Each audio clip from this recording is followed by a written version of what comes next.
Hey there, thanks for tuning into Duckbricks. I'm Chris, and I'm not in my LEGO collection at the moment, so this is going to be a completely Duckbricks-less video outside of my voice, but I just had to take a stop and put out a video on one of the most exciting LEGO announcements that just was revealed yesterday on January 23rd, and that is that LEGO One Piece is officially coming.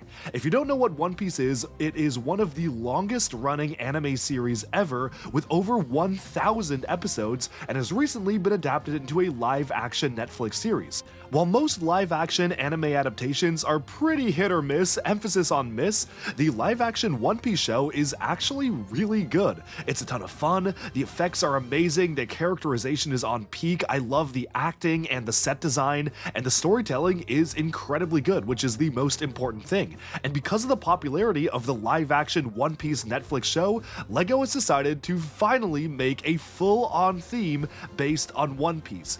As someone who really enjoyed the live-action Netflix show, I cannot wait for these sets, and these are probably some of my most anticipated LEGO sets in the year, so I had to take some time out of my busy workday to put together this video where I'm going to speculate on what some of the sets might look like, talk about what some of the rumors we already know for the sets are, and just give my general thoughts on this partnership as a whole. Let's jump in right now. Okay, so this is a really exciting announcement. First of all, it is LEGO's very first time they have ever adapted an anime property into LEGO sets. And Avatar: The Last Airbender doesn't really count because that was still an American cartoon, even though it obviously had some anime stylings. I don't really count that as an official foray into anime. Same with LEGO Exoforce because that was kind of their own thing, it wasn't based off of an existing anime IP. One Piece, on the other hand, is absolutely a Japanese property that they are adapting for the very first time in LEGO form, and I could not be more excited. Now, I do have to admit something a bit embarrassing here, and that is that I personally have not seen the original One Piece anime. I know that, yes, obviously, the best thing to do whenever consuming any form of media, for the most part, is to watch the original source material and not a remake, and especially usually not the live-action remake. But I will have to say, I did thoroughly enjoy the live-action Netflix remake to the point where I actually really got into the world, the story, and was planning on making my own custom builds off of One Piece because I thought there was no way we would ever get LEGO sets based off of the IP. The only reason why I haven't started watching the original anime is that there's over 1,122 episodes and counting, and from what I hear from my friends, it is basically mostly filler because they've caught up to the manga at this point and they're just kind of killing time waiting for them to write the next chapter. So I personally doubt I will be getting into the original anime because there's just so many episodes, but I do hear they're reanimating it with one of my favorite animation studios that actually did Attack on Titan, which I actually pretty much enjoyed, you know, until like the ending, which made me never want to see Attack on Titan ever again or recommend it, but you know, that's just my opinion. Anyways, going back to LEGO One Piece, this is just super cool because the live action was a pretty rare anomaly when it comes to live action anime adaptations, in that it was actually pretty good. Personally, I really enjoyed it. I got into the world, I loved the characters, the world building was so cool, I loved seeing all the different powers and the way the story was going. And unlike most live-action anime adaptations, it seems like most fans of the original anime, by and large, actually did enjoy the live action. Sure, I do have some friends who are big fans of the original anime and felt like the live action just cut down way too much and the characterization wasn't on point, and I totally get that. You're not going to get a one-to-one copy, especially because of how long the anime is, but I really loved the live action show for what it was, and I could not wait for them to give us sets based on that, which I'm still in shock that they're actually doing. Now, rumors of these sets have been going around for a long time, so much so that we actually do know pretty much the composition of all of the sets in the wave. And yes, this isn't just a one-off set like an 18+ line or just one single icon set. This is a full-on theme based on the rumors, releasing on August 2025. We have 75636, $30 for 301 pieces, 75637, $50 for 573 pieces, 75638, which is $80 for 926 pieces, 75639, 1,376 pieces for $100, And then finally 75640, which comes with 3,402 pieces. We don't really have a confirmed price on that one yet, other than that it will be an 18 plus set.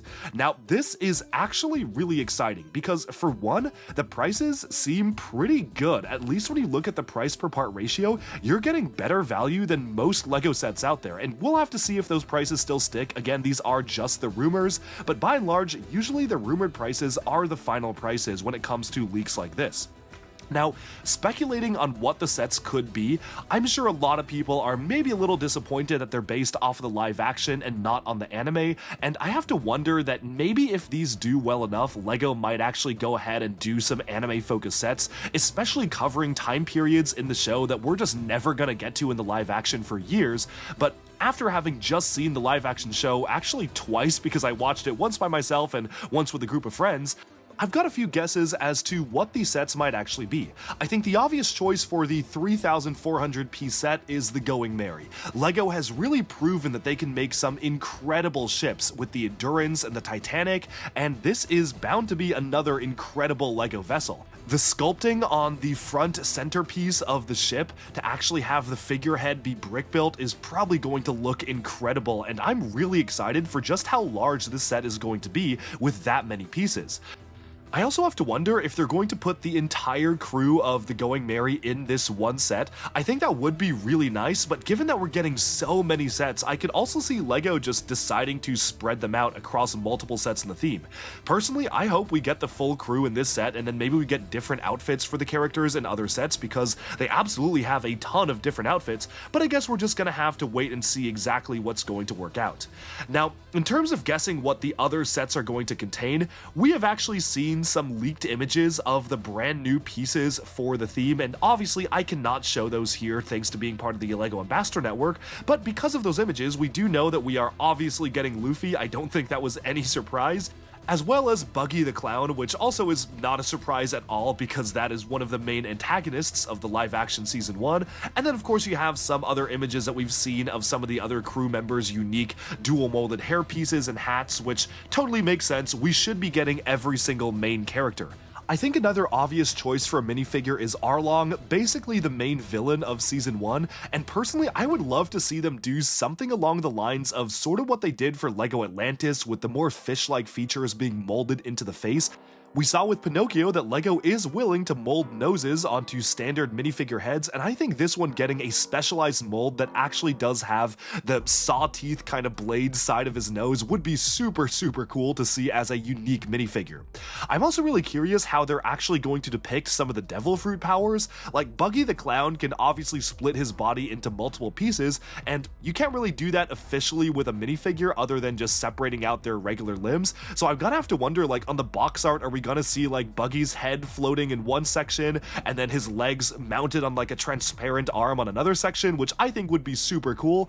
And of course, just some other characters aside from the main cast that we're probably going to get if we're getting a full theme of 5 sets. Dracul Mihawk is probably going to be a minifigure because it's a pretty easy one to depict. You just need to basically make a new print for the face and torso and maybe a new mold for the sword. I mean, if they really wanted to go all out, they could even give him a new hat mold, but I don't know if they're going to do that, especially because I feel like new molds are going to be necessitated by most of the other characters, and maybe that's just not as important of one to get. Vice Admiral Garp is probably going to be another big contender, and I wonder if they're going to make a specialized mold for the snail telephones, which are a really unique feature of the live action show, and I think that could be just a cool accessory for him to use.